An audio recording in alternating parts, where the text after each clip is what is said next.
So guys, ಅಸ್ಸಲಾಮ್ ಅಲೈಕುಮ್. ಇವತ್ತಿನ video ಏನಪ್ಪ ಅಂತಂದರೆ ಸ್ವಲ್ಪ ದುಃಖದ ವಿಚಾರಣೆ.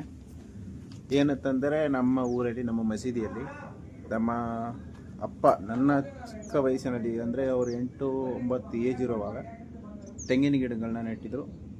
ಅದು ಇವಾಗ 2026ರಲ್ಲಿ ತೆಗಿತಾ ಇದ್ದಾರೆ. ಕಾರಣ ಏನಂತಂದರೆ ಅದು ಓವರ್ ದೊಡ್ಡದಾಗಿದೆ ಸೈಜು, ಸರಿನಾ? ಅದಕ್ಕೋಸ್ಕರ ತಲೆ ಮೇಲೆಲ್ಲ ಬೀಳುತ್ತೆ ಜನರಿಗೆ ಅಂತ ಹೇಳ್ಬಿಟ್ಟು ಅದನ್ನು ತೆಗಿತಾ ಇದ್ದಾರೆ. ಅವತ್ತು ಹಾಕಿದ್ದು ಇವತ್ತು ತೆಗಿತಾ ಇದ್ದಾರೆ. ಅದನ್ನು ನಾವು ಇವತ್ತು ನೋಡ್ಕೊಂಬರೋಣ.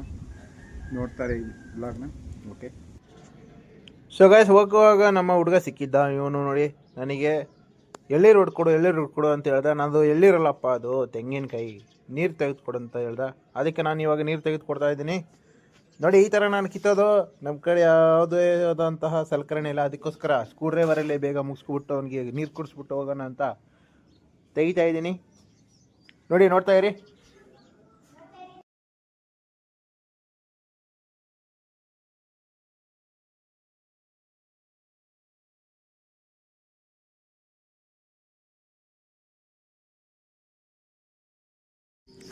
ಇದಾದ್ಮೇಲೆ ನೋಡಿ ನಮ್ಮ ಹುಡುಗನ ರಿಯಾಕ್ಷನ್ ಹೇಗಿರುತ್ತೆ. ಎಳ್ಳೀರು ನೀರು ಕುಡಿದ್ಬಿಟ್ಟು ಹೆಂಗಿರುತ್ತೆ ನೋಡೋಣ, ಏನಂತ ನೋಡೋಣ. ಫುಲ್ ಸಖತ್ತಾಗಿದೆ ಅಂತೆ, ಕುಡಿದ್ಬಿಟ್ಟವನೇ. ನೋಡಿ, ಹೋಗೋಣ ನಾವು ಮಸ್ಜಿದ್ ಹತ್ರ. ನೋಡಿ, ಈ ಥರ ಇದ್ದಿದ್ನ ನೋಡಿ, ಇದು ಆಮೇಲೆ ಇಲ್ಲಿ ಕಾಣ್ತಾ ಇರುವಂತಹ 2 ಗಿಡ, 3 ತೆಂಗಿನ ಮರ, ಮತ್ತು ಆ ಮರನ ಕಡಿತಾ ಇದ್ದಾರೆ. ನೋಡಿ, ಆವಾಗಲೇ ಕನಮಸಳ್ಳಿ ಅವರು ಬಂದ್ಬಿಟ್ಟವ್ರೆ ಮಳೆ ಕರೆಯೋಕ್ಕೆ. ನೋಡಿ, ಇದು ನಮ್ಮ ಮಸೀದಿ. ಈ ಮಸೀದಿಯಲ್ಲಿ ನಾವು ನಮಾಜ್ ಮಾಡೋದು. ನಮ್ಮದು ಒಂದು ಚಿಕ್ಕ ಊರು. ನೋಡಿ, ಈ ಥರ ಆವಾಗಲೇ ನಾವು ಬರೋಷ್ಟರಲ್ಲಿ ಒಂದು ಬಿಟ್ಟವ್ರೆ.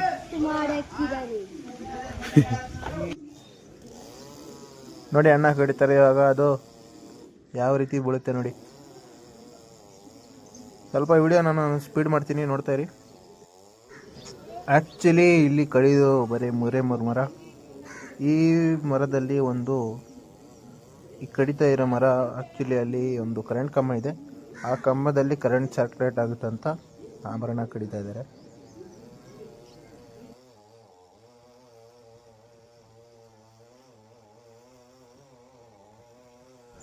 ಈ ಮರ ಕಡಿಯೋಷ್ಟರಲ್ಲಿ, ಈ ಕಡ್ದಾದ್ಮೇಲೆ ನಾನು ಹೊಲಕ್ಕೆ ಹೋಗಬೇಕು. ಅಲ್ಲಿ ನಮ್ಮ ರಾಗಿ ಆಮೇಲೆ ನಮ್ಮ ಭಾವನವರು ಮೆಕ್ಕೆಜೋಳವನ್ನು ಬೆಳೆದಿದ್ದಾರೆ. ಅದು ನೋಡ್ಕೊಂಬರ್ಬೇಕು.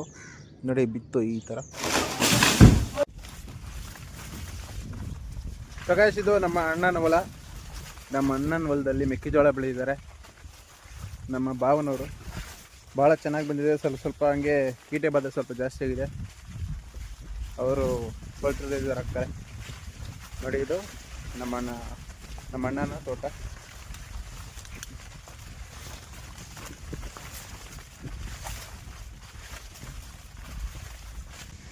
ನೋಡಿ, ಇದು ನಮ್ಮ ಅಣ್ಣನ ಹೊಲ. ಎಷ್ಟು ಚೆನ್ನಾಗಿದೆ, ಎಷ್ಟು ಚೆನ್ನಾಗಿ ಬೆಳೆದಿದೆ ಮೆಕ್ಕೆಜೋಳ.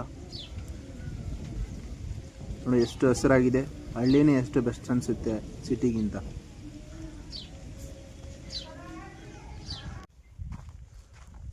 ಈ ಕಡೆ ಕಾಣ್ತಾ ಇರೋದು ನಮ್ಮದು.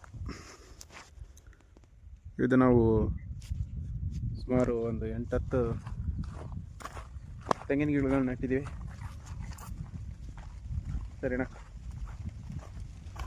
ನಾವು ರಾಗಿ ಬಿತ್ತನೆ ಮಾಡಿದ್ದೀವಿ ನಮ್ಮ ಹೊಲದಲ್ಲಿ. ಇನ್ನು ರಾಗಿ ಆವಾಗಲೇ ತೆನೆ ಬಿಡ್ತಾ ಇದೆ ನಮ್ಮ ರಾಗಿಗೆ. ಕಾಣಿಸ್ತಾ ಇರ್ಬೋದು ನೋಡಿ, ಏನು ಚೆಂದಾಗಿದೆ, ಅಷ್ಟು ಚೆನ್ನಾಗಿದೆ. ನಾವು ಇದನ್ನು ಬೆಳೆದಿದ್ದೀವಿ. ತಾವು ಏನು ಬೆಳೆದಿದ್ದೀರಾ? ನಿಮ್ಮ ಹೊಲದಲ್ಲಿ, ನಿಮ್ಮ ಗದ್ದೆಯಲ್ಲಿ ಏನು ಬೆಳೆದಿದ್ದೀರಾ? ದಯವಿಟ್ಟು ಕಮೆಂಟ್ ಮಾಡಿ.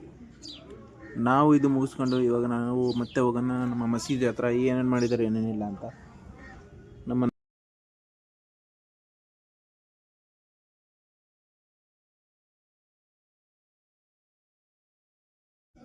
ನೋಡಿ, ನಮ್ಮ ನಜೀರ್ ಬಾಯ್ ಮೇಲೆ ಕುತ್ಕೊಂಡಿದ್ದಾರೆ. ಎಲ್ಲ ಕಡ್ದಾಕ್ಬಿಟ್ಟು ನಮಗೆ ಲಾಸ್ಟಿಗೆ ಈ 3 ಮರ ಕಡ್ದುಬಿಟ್ಟು ಈ ಥರ ಇದನ್ನ ಈ ಥರ ಮಾಡ್ತಾರೆ. ನೋಡಿ, ಲಾಸ್ಟಲ್ಲಿ ನಮ್ಮ ಮಸೀದಿ ಈ ಥರ ಕಾಣಿಸುತ್ತೆ. ಎಲ್ಲ ಕಡ್ದಿರೋದು ಕೂಡ ಒಳ್ಳೆಯದೇ ಆಯಿತು, ಜನರ ಮೇಲೆ ಬೀಳಲ್ಲ ಅಂತ. ನೋಡಿ, ನಮ್ಮ ಬ್ಲಾಗ್ ಇಲ್ಲಿಗೆ ಸ್ಟಾಪ್ ಮಾಡ್ತಾಯಿದ್ದೀನಿ.